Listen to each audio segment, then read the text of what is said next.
राजनीतिक दल किन चाहियो? राजा महेन्द्रले कतै ठिक कुरा गरे प्रमाणित भयो कि भएन? एक, राष्ट्र टाट भएको छ यो राज्य प्रणालीले। अब विप्लवलाई देखाउनु पर्ने कारण के छ? मेरो सूर्य चिन्हबाट चुनाव लड भन्दा मेरो पार्टीमा आइज भने त हो नि। के नीति हो त अहिले नेपाली कांग्रेसको नीति के? अब माओवादीको नीति के त? नेपाली कांग्रेसलाई भोट हाल्ने भने माओवादी चाहिँ किन चाहियो नि? अब यी झोलेहरूले कसको चाहिँ झोला बोक्ने भने? नेपाली हिन्दूहरूको भोट माग्ने काम शेरबहादुर देउवाले गरे होइन भने? 40 करोड रकम एकजना पृथ्वीबहादुर शाह भन्ने मानिसको नाउँबाट नेपालमा कसरी आयो? अमेरिकाको सरकारी निकाय फाइनेन्शियल क्राइम इन्फोर्समेन्ट नेटवर्क फिन्सेनले नेपाल राष्ट्र ब्याङ्कलाई चिठी लेखेको छ। यो निर्वाचन बहिष्कार गरे के हुन्छ? नीति नभएको राजनीति हुन्छ? निर्वाचन गर्न सक्ने यो सरकारको सामर्थ्य कहाँ छ? बहुलवादमा आधारित बहुदलीय व्यवस्थाकै त जिउड्यो। यहाँ राजनीति रहेन के? यो राज्य प्रणाली नेपाली जनताको लागि अभिशाप हो।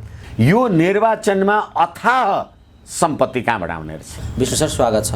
हजुर धन्यवाद। यो 40 करोडले 40 डिग्रीभन्दा माथिको तनाव सिर्जना गर्यो नेपाल राष्ट्र ब्याङ्कलाई।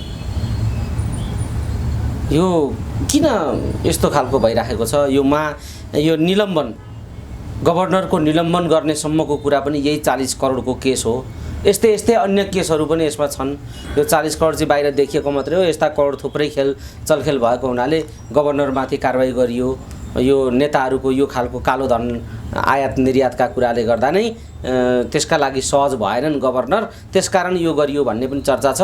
अर्कातिर यो 40 करोड पनि फेरि यसले अन्तर्राष्ट्रियकरणको रूप लिँदै गएको हो कि जस्तो पनि देखिन्छ। यो वित्तीय अपराध र गभर्नरमाथिको कारबाही, निलम्बन, यो विषयलाई कसरी हेर्नु भएको छ र यो किन यसरी मडारिराखेको छ? यो परिस्थिति यति जटिल किन बन्दै गइराखेको छ?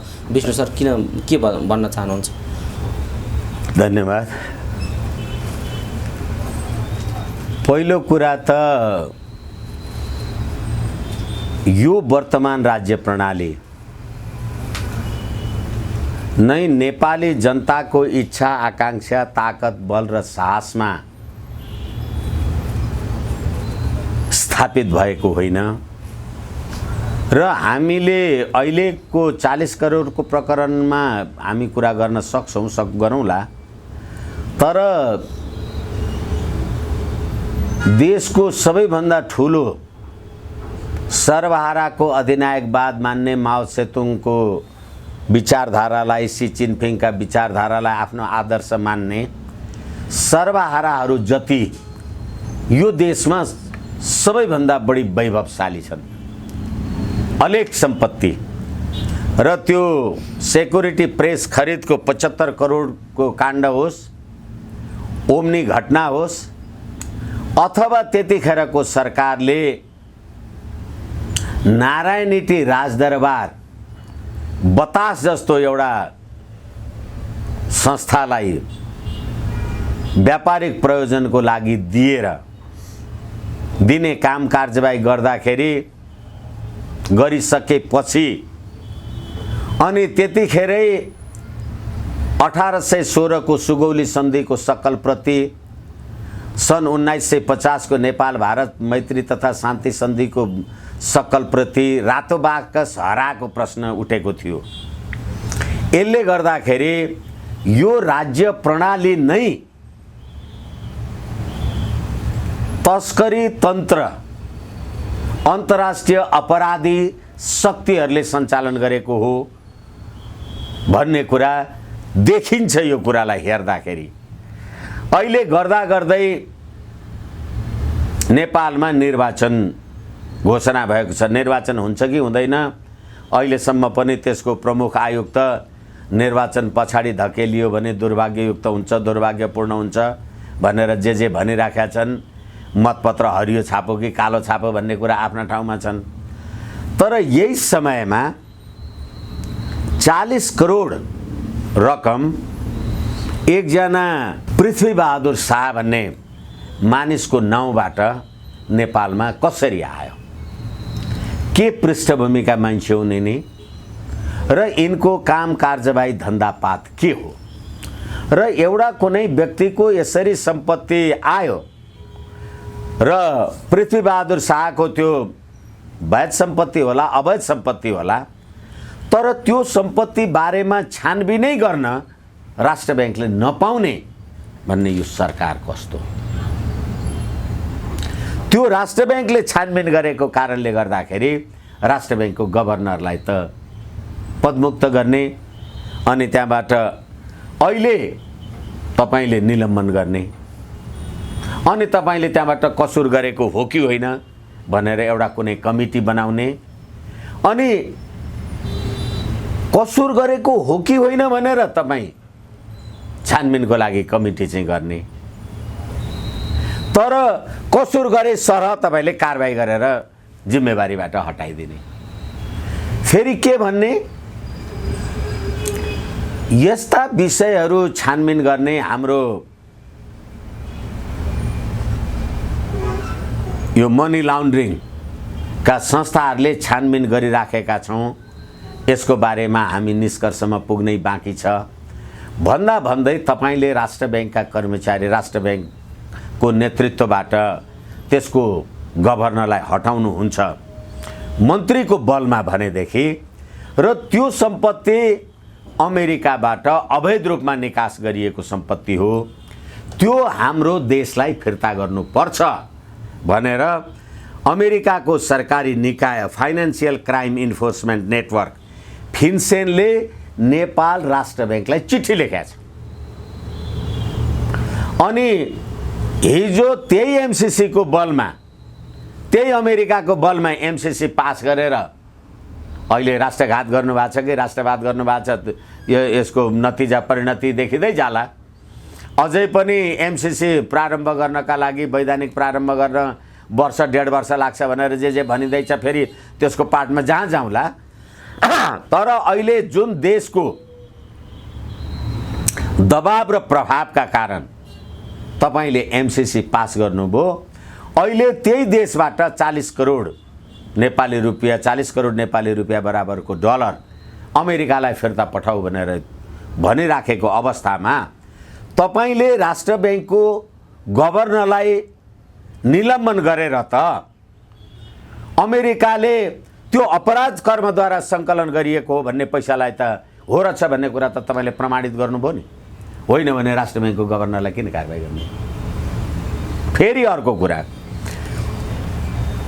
यो नेपाली काङ्ग्रेसको एउटा व्यक्तित्व शशाङ्क कोइराला भन्ने व्यक्तित्व गएको निर्वाचनमा मैले 20-21 लाख खर्च गरेँ भनेर निर्वाचन आयोगमा प्रतिवेदन दिने मान्छे अहिले अर्को निर्वाचन लाग्न आउँदाखेरि मैले 6 करोड खर्च गरेँ भनेर जे कुरा भनिएको छ त्यसको बारेमा पनि हामी कुरा गरौँला। तर मैले अर्को कुरा के निवेदन गर्न खोजेको हो भनेदेखि यो निर्वाचनमा अथाह सम्पत्ति कहाँबाट आउने रहेछ। अहिले देश विदेशी सञ्चयको कारणले गर्दाखेरि लगभग श्रीलङ्का जस्तो टाट पल्टिन लागेको छ अनि कर नेपाली जनताले तिर्नुपर्ने करको भार अथाह जे छ त्यो आफ्नो ठाउँमा छँदैछ। यो अवस्थामा तपाईँ निर्वाचन लड्नका लागि यही एउटा उम्मेदवारले 5 लाख अथवा 7 लाख जति खर्च गर्न पाउँछ, जे गर्न पाउँछ, यो पालिका त्यो पालिका भनेर तपाईले जे भन्नुभएको छ, त्यो उम्मेदवारले कमाउने 7 लाख रुपियाँ खर्च गर्न पाउने कमाएको स्रोत चाहिँ के हो बताउनु परेन।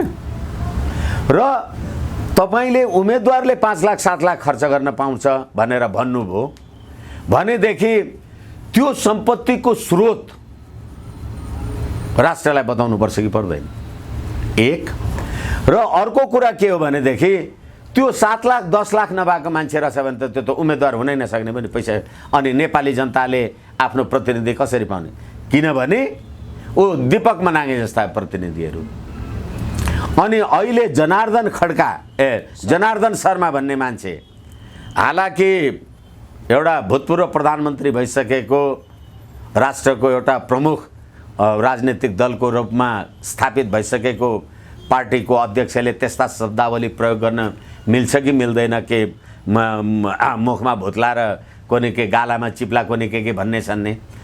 तर उहाँहरूले पनि अहिले यो निर्वाचनमा खर्च गर्ने अथाह सम्पत्ति कहाँबाट लिएर आउनुहुन्छ र नेपालमा आएको सम्पत्ति त अपराध कर्मद्वारा आएको रहेछ। भने त्यो अपराध कर्मद्वारा आएको सम्पत्तिलाई शुद्धिकरण गर्ने काम कसले गर्ने? सम्पत्ति शुद्धिकरण विभागले काम गर्न नपाउने कसले गर्नुपर्ने? उनीहरूकै पार्टीको, सरकारको, सत्ताको, माओवादीको अर्थमन्त्रीले गर्नुपर्ने, जनार्दन शर्माले गर्नुपर्ने। भनेपछि सम्पूर्ण अपराध कर्मको जगमा उभिएको निर्वाचन, अपराध कर्मको जगमा उभिएका राजनीतिक दल अनि अनन्त सम्पत्तिको स्रोत राजनीतिक दलले देखाउनु नपर्ने, अनि निर्वाचन आयोग नेपाली जनतालाई तपाईँ कोरोना भ्याक्सिन दिन सक्नुहुन्न, नेपाली जनतालाई अब अहिले पेट्रोल डिजेल अब हाहाकार श्रीलङ्काको स्थिति छ भनेर तपाईँ भन्दै हुनुहुन्छ भने अर्बौं सम्पत्ति खर्च गरेर निर्वाचन लडाउने यो सम्पत्तिका मालिक यी कहाँबाट आउँछन्? यसकारणले अपराधीको साम्राज्यमा यो सम्पत्ति आएको रहेछ भन्ने कुरा चाहिँ अहिले देखियो, जसले गर्दाखेरि नेपालको अर्थतन्त्र नै ध्वस्त। अहिले भन्नुहोस्, कुनै एउटा नेपाली नागरिक बाहिर जानु पर्यो भने तपाईँ बाहिर जानको लागि पासपोर्ट चाहिँ दिनुहुन्छ, अनि त्यहाँबाट खर्च गर्नको लागि चाहिँ 100-200 रुपियाँ। तपाईँ अमेरिका जानुभयो अरे $200 लिएर के हुन्छ? तपाईँले फर्केर आउँदा चाहिँ 50 करोड लिएर आउनुभयो कि कसैले खोज्दैन। भने अपराधीहरूको राज्य प्रणालीमा यो अर्को एउटा घटनाको रूपमा अहिलेको यो 40 करोडको घटना र राष्ट्र ब्याङ्कको गभर्नरको विस्थापनको घटनालाई लिन सकिन्छ। यो एउटा कुरा भयो। तर यो जुन आपराधिक ढङ्गले आएको पैसा रहेछ भनेर अमेरिकाले समेत यो पैसा फिर्ता गर्न जुन खालको अमेरिकाको वित्तीय संस्थाले जुन खालको अहिले अभिव्यक्ति र प्रतिक्रिया दिएको छ, यो बारे के भन्नु? अभिव्यक्ति र प्रतिक्रिया होइन, राष्ट्र ब्याङ्कलाई चिठी लेखेको छ, चिठी लेखिसकेको स्थिति छ। अनि यसले गर्दा हिजो डोनाल्ड लूले एमसीसी पास गर्छौ कि गर्दैनौ भन्दाखेरि तिमीहरूको हालत हामी हेरौँला, तिमीहरू चीनसँग संलग्न छौ भन्ने कुरा हामी ठान्छौँ भन्ने बित्तिकै कसरी थरहर भएर यिनीहरूले एमसीसी पास गरे। अहिले अमेरिकाको फाइनेन्सियल क्राइम इन्फोर्समेन्ट नेटवर्कले नै औपचारिक रूपबाट चिठी लेखेर त्यो अपराध कर्मको पैसा हो र अमेरिकामा फिर्ता पठाऊ भनेर चिठी लेख्दै राष्ट्र ब्याङ्कको गभर्नरको के गल्ती थियो निकाल्नुभयो। अब तपाईँहरूको निस्किने बेला आउँछ अनि तपाईँहरूले गर्नुहुन्छ निर्वाचन। यसकारणले गर्दाखेरि यो देशको सत्ता शक्ति होइन भनेदेखि अमेरिकाको त्यो फाइनेन्सियल क्राइम इन्फोर्समेन्ट नेटवर्कले के मन लागेर लहडको भरमा चिठी लेखे त? त्यो अमेरिकालाई जवाब दिन सक्यो त यो जनार्दन शर्माले, यो सरकारले? म जनार्दन शर्मा भन्दिनँ, यो गठबन्धनले। त्यसकारण अपराधीको साम्राज्य भनेर मैले निवेदन गरे हुँ। यसले अरू नेपालको रहे बचे खुचेको छविलाई समेत फेरि धुलिसात गरेछ। यो अपराधीको साम्राज्य भयो। अब यो पैसा के फिर्ता हुन्छ या हुनु पर्यो? के हुन्छ? अमेरिकाले त यो त फिर्ता मागिसक्यो। यो किनभने तपाईँले यो अपराध कर्मबाट आएको होइन भनेर प्रमाणित गर्न त तपाईँले अमेरिकालाई प्रमाणित गराउनु पर्यो। तपाईँले नेपालमा बसेर स्रोत त देखाउनु होइन, नेपालमा बसेर मेरो नागरिकले ठिक पैसा लिएर आयो भने आयो त डलर आयो नि। यहाँ राष्ट्र ब्याङ्कमा आइसकेपछि न 40 करोड भयो, आउँदा त डलर आयो। त्यो डलर अवैध रूपबाट अमेरिकाबाट लिएर गएको मेरो राष्ट्रको पैसा हो भने अमेरिकाले चिठी लेखेर भने अपराधीहरू कस्ता रहेछन् हेर्नु न। तपाईँ त्यसलाई अमेरिकालाई तपाईँ इन्कार गर्न सक्नु होला? किनभने अब फेरि अहिले जोड्दै धेरै कुरा भइसकेछ। यो परमादेश लगायतदेखिका तपाईँका सरकार अनि तपाईँका सत्य निरूपण तथा मेलमिलाप आयोगमा 17,000 उजुरीका अपराधीका तपाईँहरू अभियुक्तहरू तपाईँहरूको विरुद्धमा उजुरी छन्। अनि अहिले एउटालाई कानुन मन्त्री बनाउनु भएको छ। त्यो पश्चिमा संस्कृति नै धेरै जान्ने बुझ्ने मान्छे कुनै एउटा व्यक्तित्वलाई कसरी कतिखेर बनाउनु भएको छ? जब निर्वाचनको घोषणा भयो जब 40 करोड राष्ट्र ब्याङ्कमा आयो अनि जसले व्याख्यात्मक टिप्पणी मैले बनाएँ भनेर भन्यो, अब तिनीहरू को अरे? सबै वामपन्थी। अनि अब होला नाता गोताले कोही कसैको नाता पर्ने कुरालाई मैले त्यसरी लिँदिनँ, तर पृष्ठभूमिमा हेर्दाखेरि यो सम्पूर्ण गतिविधिको निर्णायकत्व त चिनिया अमेरिकी शक्ति रहेछ भन्ने कुरा त देखियो नि। किनभनेदेखि यो अमेरिकासँगको एमसिसी प्रतिको तपाईँहरूको जुन लम्पसारवाद नेपाली जनताले बुझेका छन्, अहिले तपाईँलाई हुनुपर्ने चाहिँ सर्वहाराको अधिनायकवादी अनि लम्पट चाहिँ हुनुपर्ने अमेरिकाको पल्टामा। त्यसकारणले गर्दाखेरि मैले फेरि पनि निवेदन गरेँ, यो अपराध कर्मको प्रस्फुटन भएको हो। विष्णु सर, यो एउटा पाटो हो। अब यो अहिले जुन खालको गभर्नरलाई निलम्बन गर्ने कदम यो सरकारले चालेको छ, यो अन्तर्राष्ट्रिय मूल्यका हिसाबले पनि, अन्तर्राष्ट्रिय अभ्यासका हिसाबले पनि र नेपालको संविधान तथा कानुनी दृष्टिकोणले पनि अत्यन्त गलत छ र यो गम्भीर किसिमको सङ्केत हो भनेर एक थरी मान्छेहरूले चिन्ता व्यक्त गरिराखेको स्थिति छ। यो मुलुक आर्थिक रूपमा यस्तो टाट पल्टिँदै गएको स्थिति पनि भनिएको छ।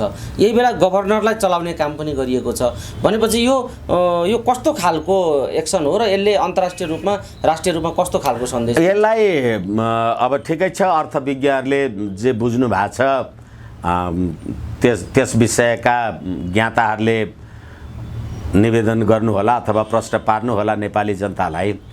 तर मैले अहिले नेपालमा स्थानीय निकायको निर्वाचनको समय र अमेरिकाबाटै 40 करोड सम्पत्तिको अपचलन हुने र देशमा आउने, त्यो कहाँबाट, कसको नाउँबाट, कुन शक्तिबाट आउने भनेपछि वामपन्थीहरू राजनीतिक पृष्ठभूमिबाट आउने भनेपछि यो देशको नेपाली जनताको राजकीय सत्ता र सम्प्रभु सत्ताको विषयलाई तपाईले अपराधीको साम्राज्य र अघि मैले निर्वाचन आयोगको कुरालाई पनि जोडे कि सम्पत्ति खर्च गरेर जनताको अभिमत लिएर अनि अपराधीहरू राज्य सत्तामा पुग्ने। देशभित्र त अब सम्पत्ति बाँकी नै रहेन। सम्पूर्ण कुरा अहिले श्री 3 को सरकार अथवा यो राज्य व्यवस्थाको श्री 3 को सरकार, स्थानीय सरकार 46 अर्बको बेरुजुको भ्रष्टाचार, प्रदेश सरकार त्यस्तै भ्रष्टाचार, संघीय सरकार त्यही भ्रष्टाचार, त्यही भ्रष्टाचारमा स्थानीय निर्वाचन। अनि अब अहिले निर्वाचनमा प्रयोग गर्नका लागि सम्पत्ति दिएपछि नेपाली जनता पैसा पाएपछि भोट बेचिहाल्छन्, किनिहाल्छन्, खुवाइहाल्छन्, पैसा दिएपछि भइहाल्छ भनेको कारणले गर्दाखेरि यसले फेरि पनि म तपाईलाई निवेदन गरौँ, नेपालको राज्य प्रणाली, नेपाली जनता, नेपालको आर्थिक अवस्थाले थाम्न नसक्ने यो जुन राज्य व्यवस्था आएको छ, यसले अपराधीहरूको साम्राज्यलाई स्थापित गर्यो भनेर मैले भने हो। विशेष यो एउटा पाटो हो। अहिले गभर्नरको कारबाहीको विषयले तरङ्गित गरेको विषय यो भयो। अहिले अब अरू विषयमा म तपाईलाई जोड्न चाहन्छु। अहिले जस्तो निर्वाचनको गठबन्धनको, कोही गठबन्धन गरेर जाने, कोही एक्लै जाने, निर्वाचनमा कसरी जाने, यी यस्ता यावत विषयहरू अहिले उठिराखेका छन्। यही बेला कमल थापाले प्रत्यक्ष निर्वाचित प्रधानमन्त्रीको पक्षमा आफूलाई उभ्याएका छन् र त्यो प्रणालीमा जानुपर्छ भनेका छन्। कमल थापाको अहिलेको राजनीतिक अभ्यास र चुनावी अभ्यास, उहाँले अगाडि बढाएको एजेन्डालाई कसरी हेर्नुहुन्छ र यो चुनाव समयमा गर्न नदिने किसिमका खेलखाल, झेलझाल, ठेलठाल भइराखेका छन् भन्ने तर्क पनि बाहिर उठेको छ। यो तर्कमा कतिको दम छ, यसलाई कसरी हेर्नु भएको छ बताइदिनुहोस्। अब चुनाव समयमा गर्न नदिने भन्नु परेन। अहिले हामीले भर्खरै जे कुरा गर्यौँ, तपाईले तपाईको राष्ट्रको ढिकुटीमा अहिले निर्वाचन गर्नलाई पुग्ने सम्पत्ति, स्रोत, साधन, सामर्थ्य, शक्ति के छ भनेर तपाईँ भन्दै हुनुहुन्छ भने पेट्रोल हेर्नुहुन्न, डिजेल हेर्नुहुन्न, ब्याङ्कहरूले नै आयात बन्द गरेर रोकिसकेपछि तपाईँको नेपाली रुपियाँ यहाँ छापेर त काम लाग्दैन होला नि, त्यो कागजको खोस्टो त खर्बौँ छापे भने के अर्थ हुन्छ। यसै कारणले गर्दा निर्वाचन गर्न सक्ने यो सरकारको सामर्थ्य कहाँ छ र फेरि यो नेपाली जनतालाई अभिशाप भएको घाँडो सङ्घीय लोकतान्त्रिक, अब अहिलेको गठबन्धन हेर्नुहोस् फेरि, अब तपाईँ काङ्ग्रेस, म कम्युनिस्ट, अर्को समाजवादी, अर्को मधेसवादी, पार्टी चाहिँ 5 वटा हुने, अनि काङ्ग्रेसले एमालेलाई, एमाले माओवादीलाई, माओवादीले काङ्ग्रेसलाई, काङ्ग्रेसले मधेसवादीलाई, मधेसवादीले अर्को धन्यवादीलाई, एकले अर्का सबैलाई भोट दिनुपर्ने यो अवस्था भएपछि बहुलवादमा आधारित बहुदलीय व्यवस्थाकै त जिउड्यो। यहाँ राजनीति रहेन के ज्योतिजी, यहाँ राज्य लुट्ने मात्रै कुरा गर्यो, नीति रहेन। अब जहाँसम्म तपाईँले प्रत्यक्ष निर्वाचित कार्यकारी प्रधानमन्त्री भन्नुहुन्छ, तपाईँले प्रत्यक्ष निर्वाचित कार्यकारी भनेपछि तपाईँले के त्यो देशमा संसदीय प्रजातन्त्र आवश्यक छैन भनेर अमेरिकाको राष्ट्रपतीय प्रणाली जस्तोलाई भन्न खोज्नु भएको हो? होइन भने संसदीय व्यवस्थामा संसदद्वारा प्रधानमन्त्री अथवा राजनीतिक दलको बहुमत प्राप्त दलको नेता चाहिँ प्रधानमन्त्री हुने कुरा हुन्छ। यसै कारणले गर्दाखेरि अहिले जुनसुकै जीहरूले यो कुरा भने पनि फेरि पनि मुलुकमा राजनीतिक अस्थिरता र हिजो आफू जे कुरा भनेर जे खाएर जुन जुठेल्नाको जुठो खाएर तपाईँ हुर्किएर आउनुभयो, अहिले तपाईँ नै त्यही दिशा पिसाब गर्नलाई तयार हुनुहुन्छ भने अब तपाईँहरूको बारेमा धेरै टिप्पणी गरिराख्नु जरुरी छैन। र फेरि म भ्रिकुटी अनलाइन मार्फत आम नेपाली जनतालाई के निवेदन गर्छु भने यस्तै पात्र पद्धति र प्रणालीलाई अघि बढाउनका लागि नेपाली जनताले किन मतदान गर्नु पर्यो? यो निर्वाचन बहिष्कार गरे के हुन्छ? हेर्नुहुन्न, हिजो मात्रै हामीले आम सञ्चारमा हेर्यौँ, नेत्र विक्रम चन्द विप्लवजीको पार्टीको नाउँबाट जे जति हत्या अपहरण जस्ता कसुर, ज्यान मार्ने कसुरहरू भएका थिए सबै मुद्दा फिर्ता लिने भनेर सरकारको निर्णय भनेपछि अब नेपाली जनता मैले तपाईँले मलाई मार्नुभयो भने चाहिँ 20औं वर्ष जेल बस्नुपर्ने, अनि कुनै एउटा पार्टीको ब्यानरमा आवरणमा मैले तपाईँलाई मारेँ भने म राज्य सत्तामा विराजमान हुन पाउने, अनि त्यो व्यवस्थामा प्रत्यक्ष कार्यकारी प्रधानमन्त्री भन्नुस् कि त्यस्तो व्यवस्थामा अप्रत्यक्ष कार्यकारी भन्नुस् कि के अर्थ छ? यसै कारणले गर्दा फेरि पनि अहिले यो कमल थापाजीले भन्नुभएको कुरालाई लिएर हेर्दाखेरि उहाँले अथवा उहाँ जस्ता पात्रहरूले नेपालको राज्य राजनीतिक पद्धति प्रणालीमा, नेपालको राजनीतिमा, राजनीति पनि भन्दिनँ म आजकल त, नेपालको राज्य शासनमा हालिमुहाली गर्ने पर्ने कुरामा कति नीतिबाट च्युत हुनुभयो। नीति नभएको राजनीति हुन्छ, त्यसैले नीति नभएको राज भयो।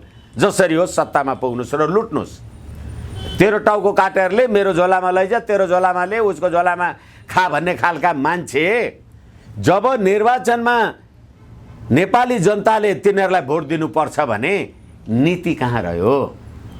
नीति बिनाको राजनीति भएको यो पद्धति। त्यसैले मैले सधैँ भन्ने गरेको छु, यो राज्य प्रणाली नेपाली जनताको लागि अभिशाप हो र जुन जुन पात्रहरू हिजो राज संस्थाको नाउँमा जे काम कारबाही गरे होला, ती पात्रहरू अहिले कुपात्र भएर प्रस्तुत भइरहेका छन्।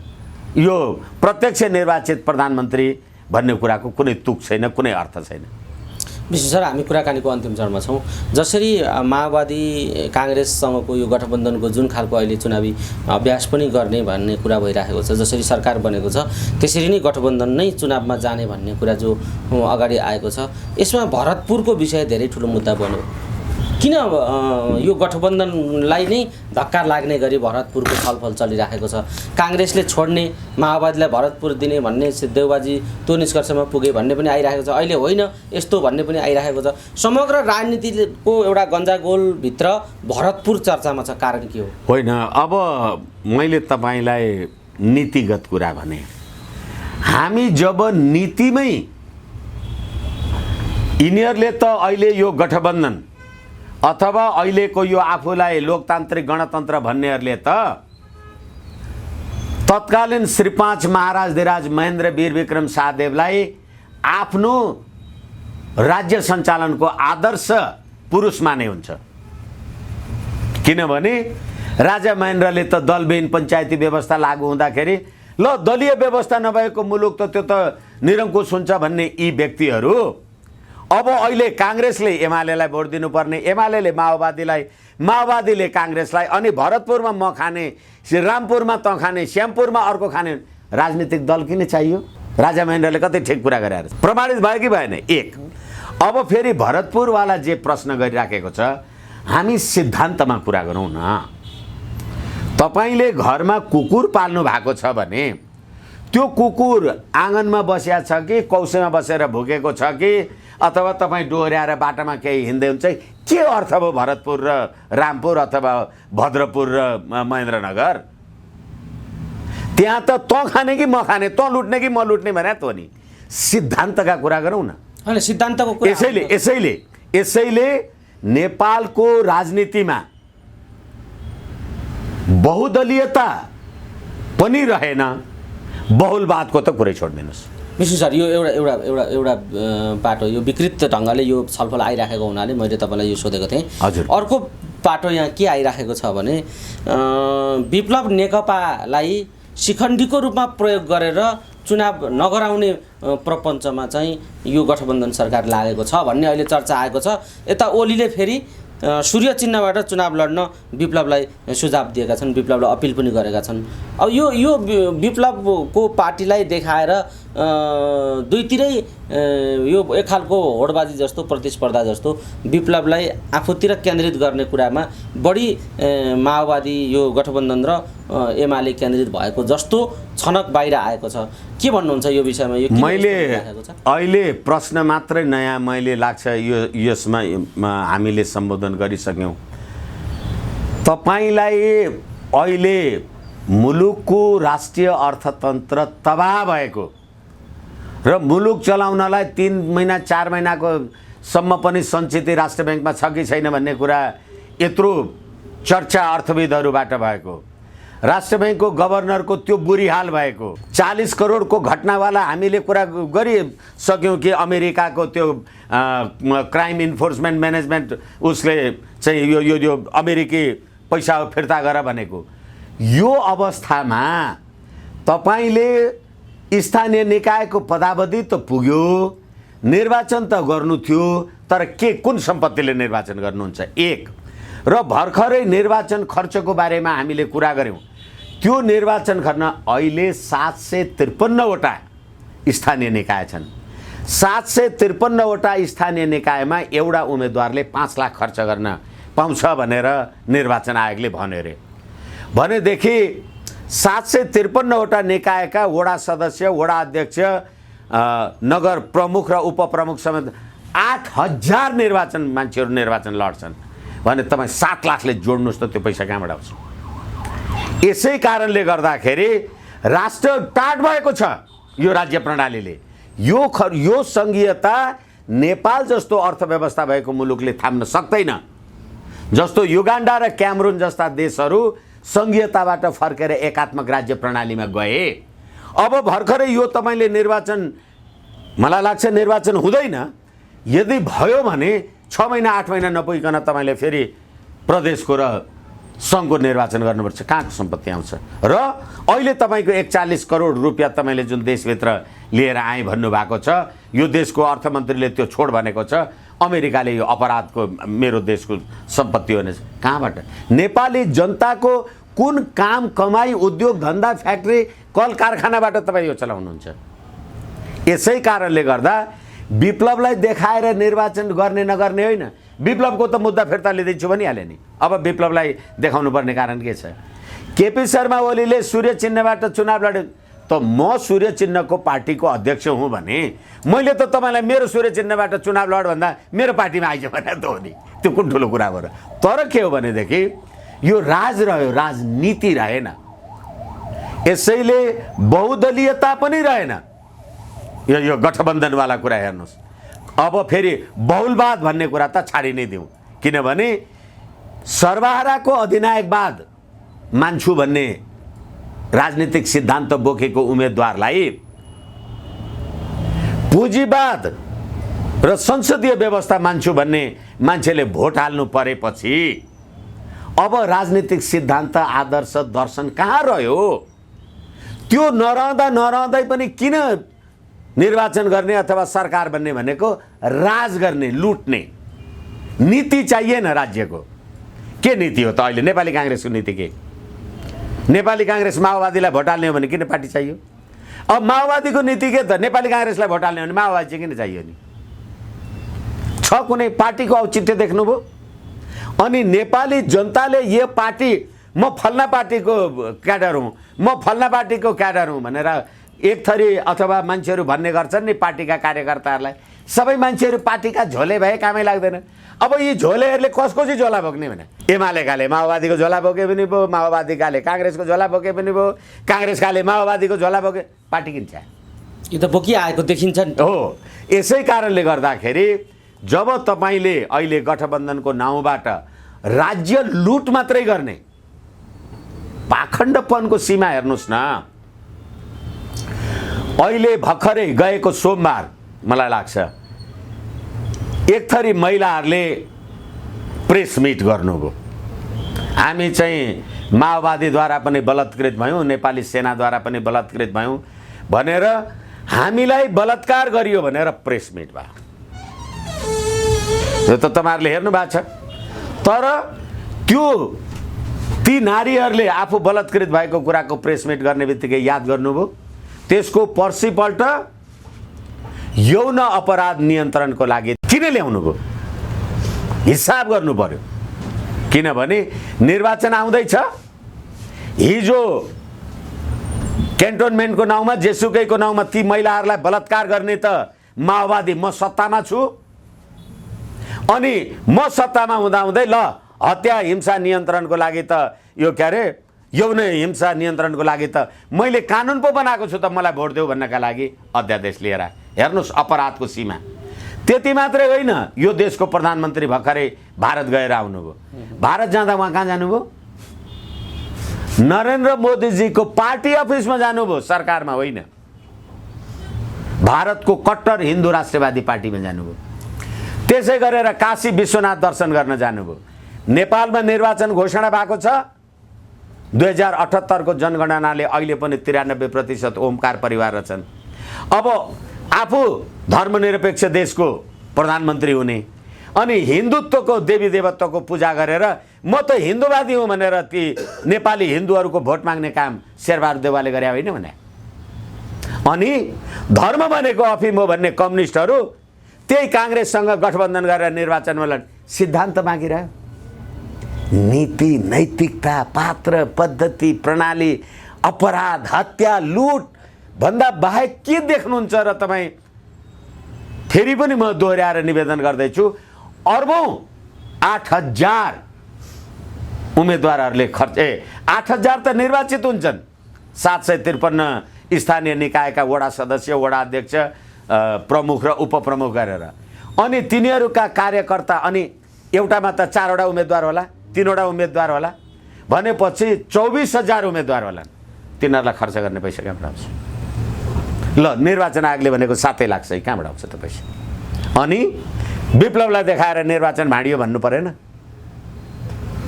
सिधा बुझिन्छ। यसकारणले गर्दाखेरि यो प्रणाली नै नेपाली जनताका लागि अभिशाप हो र यस्तो प्रणालीको कुनै औचित्य, वाञ्छनीयता, आवश्यकता पनि छैन। यसको अन्त्य नै नेपाली जनताको सुख शान्ति हो। हस्, विष्णु सर समय दिनुभयो। यो समय र संवादका लागि यहाँलाई धेरै धेरै धन्यवाद छ। हस्, धन्यवाद।